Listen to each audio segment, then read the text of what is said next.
پرانے وقتوں کی بات ہے کہ ملک یمن پر ایک نیک بادشاہ حکومت کرتا تھا۔ وہ اپنی رعایا کے ساتھ بہت نیک سلوک کرتا تھا۔ اس کی 4 بیٹیاں تھیں، جن میں سے ایک شہزادی بہت حسین تھی، جس کی خوبصورتی پر باقی شہزادیاں نفرت کرتی تھیں۔ اس شہزادی کا نام شہزادی سہانا تھا۔ ایک دفعہ ان کا باپ کسی کام کی غرض سے بیرون ملک گیا۔ اس نے اپنی ساری بیٹیوں سے ان کی خواہشات پوچھیں۔ ان 3 بہنوں نے قیمتی زیورات لانے کو کہا۔ جب بادشاہ نے چوتھی بیٹی سے پوچھا کہ اگر تمہیں کسی چیز کی ضرورت ہے تو مجھے بتاؤ۔ چینل کو سبسکرائب کریں تاکہ ہر نئی آنے والی ویڈیو آپ تک پہنچ سکے۔ لائک، شیئر اور کمنٹ بھی کریں۔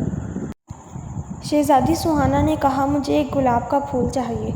ان کا باپ کوئی نہ کوئی بات بھول جاتا تھا، اس لیے صرف شہزادی سہانا کے لیے پھول لے آیا۔ باقی چیزیں وہ بھول چکا تھا۔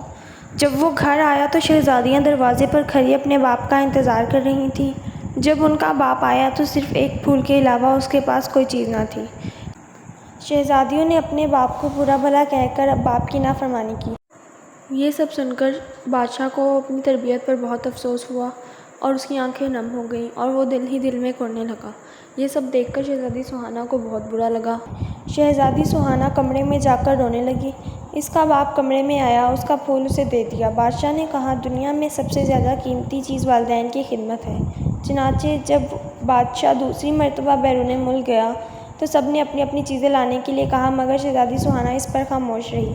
اس نے سوچا اس بار کوئی ایسی بات نہ ہو کہ جس سے میرے باپ کا دل دکھے، تو بادشاہ نے اپنی بیٹیوں کے لیے زیورات لیے۔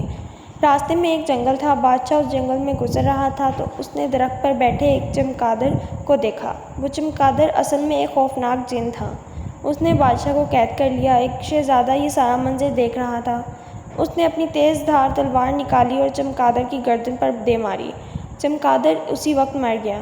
شہزادہ بادشاہ کو محل لے گیا اور ان کی بیٹیوں کو سارا ماجرا سنا دیا۔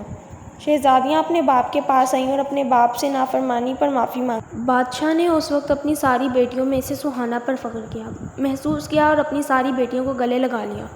سب ہنسی خوشی رہنے لگے۔ دیکھا بچوں، مل جل کر رہنے سے برکت ہوتی ہے۔ ہمیں بھی چاہیے کہ شہزادی سہانا کی طرح اپنے والدین کی خدمت کریں اور ایسی بات زبان پر نہ لائیں جس سے والدین کا دل دکھے۔